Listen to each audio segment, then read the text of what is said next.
అందరికీ నమస్కారం. నేను అరుణాచలం 2 సార్లు వెళ్ళాను. 2 సార్లు గిరి ప్రదక్షిణ చేసి అరుణాచలేశ్వరుణ్ణి దర్శించుకున్న తర్వాత రమణాశ్రమంకు వెళ్ళాను. రమణాశ్రమం ప్రశాంతమైన ఆధ్యాత్మిక క్షేత్రం. రమణాశ్రమంలో రమణ మహర్షి ధ్యాన మందిరంలో పద్మాసనం వేసుకుని 1 గంట కళ్ళు మూసుకొని ధ్యానం చేసుకున్నాను. మనసు చాలా ప్రశాంతంగా మారిపోయింది. నెమ్మదిగా లేచి రమణాశ్రమంలో నుంచే కొండ మీదకు దారి ఉంది. సుమారు 1.5 కిలోమీటర్లు నడుస్తూ వెళితే అక్కడ స్కందాశ్రమం, విరూపాక్షాశ్రమం 2 ఉన్నాయి.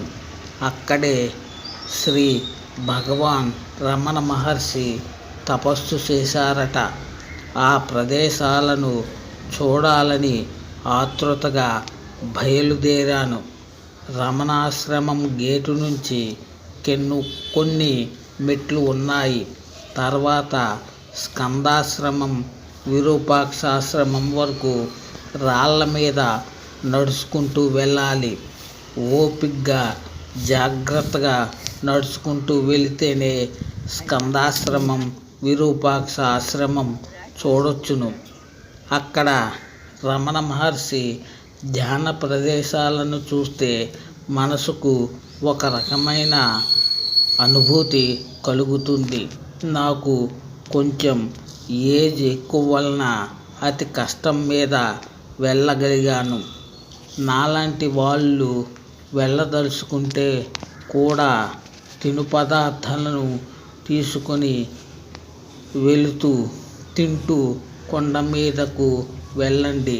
నీరసం అనేది రాదు. ఇక యువకులైతే చెప్పక్కర్లేదు, ఈజీగా వెళ్ళిపోతారు. అందుకే మీరు అరుణాచలం వెళితే తప్పకుండా రమణాశ్రమం దర్శించండి. అలాగే రమణాశ్రమంలోంచి కొండ మీదకు వెళ్ళి స్కందాశ్రమం, విరూపాక్షాశ్రమం 2 చూసి రండి. ఎందుకంటే అరుణాచలంలో చూడవలసిన అతి ముఖ్యమైన ప్రదేశాలు అవి. గుర్తుపెట్టుకోండి.